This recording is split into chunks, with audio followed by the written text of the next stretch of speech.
अब हम डिस्कस कर लेते हैं एक और डेवलपमेंट जिसको हम लोग नेगेटिव डेवलपमेंट कहते हैं। हमारे पास नॉर्मली ग्रोथ दो तरीकों की होती है। एक होती है पॉजिटिव ग्रोथ, जिसमें ऑर्गेनिजम्स के अंदर न्यू टिश्यूज और न्यू बॉडी पार्ट्स जो होते हैं वो ग्रो कर रहे होते हैं और डेवलप होते हैं। फिर हमारे पास एक सर्टेन अडल्ट के बाद जो है वो चीज़ें डीजनरेट होती हैं और उस डीजनरेशन को हम लोग एजिंग का नाम देते हैं। ये एजिंग जो है ये आपको एनिमल्स में बहुत क्लियरली विजिबल होगी, जबकि प्लांट्स के अंदर एजिंग का कॉन्सेप्ट नहीं है। उनकी जो ग्रोथ होती है उसमें हर दफ़ा new plants, new leaves, new flowers और न्यू रूट्स ऐड हो रही होती है कॉन्टिन्यूसली। सो दैट्स व्हाई हम लोग प्लांट की ग्रोथ को ओपन ग्रोथ कहते हैं। एनिमल्स के अंदर एजिंग को वो प्रोग्रेसिव चेंज कहते हैं जो कि फाइनली उनको डेथ के ऊपर आ जाए, यानी कि ऐसे बॉडी के अंदर चेंजेस आना जिनके आने की वजह से उनकी बॉडी ऑर्गन्स डीजनरेट हों, उनकी बॉडी प्रॉपर्ली काम ना करे और फाइनली उनका इस चीज़ का एंड डेथ पे हो जाए। तो जब एक बंदा एज कर रहा होता है तो उसकी बॉडी में कुछ ऐसे साइंस और सिम्टम्स डेवलप होते हैं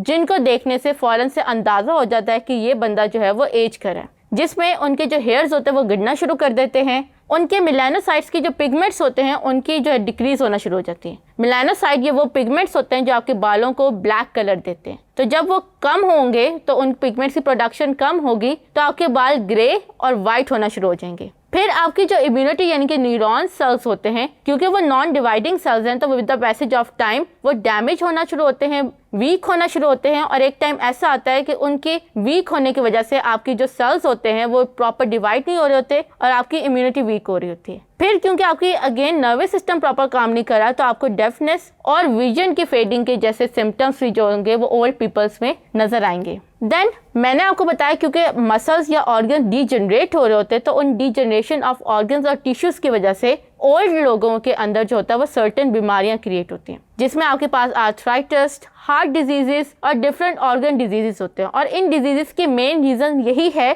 कि जैसे जैसे सेल्स या बॉडी जो होती है उसको टाइम गुजरता जाता है वैसे वैसे सेल्स के अंदर कैपेबिलिटी ख़त्म हो जाती है डिवाइड करने की। और जब सेल्स में डिवाइड करने की कैपेबिलिटी ख़त्म होती है विच मीन्स के सेल्स अपने आप को रिपेयर नहीं कर सकते, हील नहीं कर सकते, तो जो चीज़ डैमेज हो रही होती है वो वक्त के साथ साथ मज़ीद डैमेज होती है और उस वजह से जो लोग होते हैं आफ्टर 40 वो सर्टेन बीमारियों का शिकार हो जाते हैं। तो अब इसके ऊपर साइंटिस्ट जो थे वो डिफरेंट फैक्टर्स या डिफरेंट थेरीज को प्रेजेंट करते हैं। कुछ लोग जो है वो कहते हैं कि हमारे सर्टेन एनवायरमेंटल फैक्टर्स होते हैं जिनकी वजह से एजिंग का प्रोसेस होता है। कुछ जो है वो कहते हैं कि सर्टेन आपकी बॉडी के अंदर जो होता है वो जेनेटिक फैक्टर्स होते हैं जिनकी वजह से जो है वो डिवाइड होता है। तो इन फैक्टर्स को हम लोग one by one go through करते हैं। पहले देखो तो आप क्योंकि सेल्स जो होते हैं वो डिवाइड कर होते हैं तो सेल्स के अंदर एक finite division number of division of mitosis होती है, यानी जो सेल्स होंगे वो एक खास नंबर के बाद जो है वो मजीद डिवाइड नहीं कर सकते। और जब उनके पास ये कैपेबिलिटी खत्म होती है विच मीन्स के उनकी बॉडी के अंदर जो हीलिंग का प्रोसेस या न्यू सेल्स क्रिएट होने का प्रोसेस नहीं होता और सेल्स के जो होते हैं वो आहिस्ता आहिस्ता डैमेज होके वीक होके डेथ का शिकार हो जाते हैं। फिर उसके बाद उनकी बॉडी के अंदर जो